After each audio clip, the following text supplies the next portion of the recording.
गोशाळेमध्ये जी गोसेवा करत आहेत, हे याचा उद्देश आणि ध्येय कशासाठी हे करताय, तुम्हाला काय वाटतं?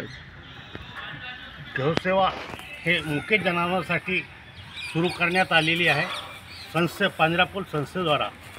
तर इथं हे सर्व काम करणारे जे लोक आहेत हे सर्व स्तरातील व्यापारी आहे.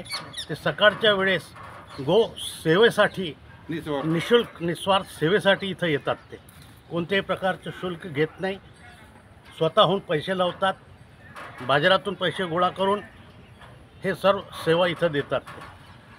हे किती दिवसापासून तुम्ही करताय? हे पुष्कळ वर्षापासून हा प्रकल्प सुरू आहे. 10-15 वर्ष झाली. आता आम्ही जो ग्रुप आहे आम्हाला 10 ते 15 वर्ष झालेली जवळपास, परंतु हे सेवा त्याच्या अगोदरपासून सुद्धा सुरू आहे. गौसेवा परिवार करतात. इथं जे गौसेवक आहे हा सर्व गौसेवक परिवार, सर्व व्यापारी आहेत, ते सर्व मिळून हे सर्व काम निस्वार्थ करतात. समाजाला यातून काय संदेश देणार?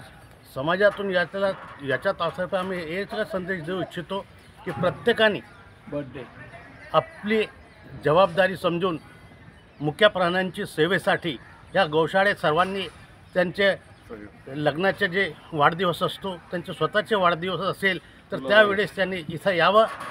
गौसेवेच्या रूपात त्यांनी सकाळचे 2 तास इथं द्यावेत आणि आपल्या स्वेच्छेने जे काही निधी देता येईल ते द्यावं. त्याच्याने हे सर्व गौसेवक चाऱ्याची व्यवस्था करतील आणि अशा प्रकारे मुक्या जनावरांची सेवा इथं करण्यात येईल.